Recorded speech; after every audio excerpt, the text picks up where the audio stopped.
டாஸ்மாக் விவகாரத்தில் ஈடிய நல்ல கவ்வ கொடுத்து அடிச்சிருக்கு சுப்ரீம் கோர்ட். ஈடி இந்த விஷயத்துல எல்லா எல்லைகளையும் மீறி செயல்பட்டு இருக்கிறீங்க.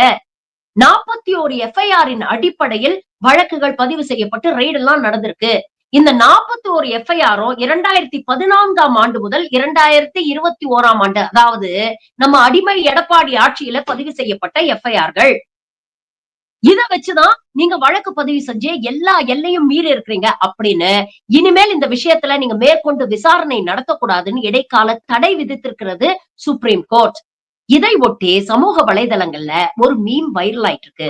அதாவது இன்னைக்கு இந்த 41 எஃப்ஐஆரும் அதிமுக காலத்தில் போடப்பட்டது அப்படிங்கிற விஷயத்த வெட்ட வெளிச்சத்துல உடைச்சு போட்டுருச்சு சுப்ரீம் கோர்ட். இதை ஒட்டி தொடர்ந்து இந்த டாஸ்மாக் விஷயத்தை வச்சு அரசியல் பண்ணலாம்னு நினைச்சு யார் அந்த தம்பி, யார் அந்த தம்பி அப்படின்னு நம்ம எடப்பாடி 2 நாளா கூவிட்டு இருந்தார் இல்லையா, அவருக்கு பதில் சொல்லுது இந்த மீம்.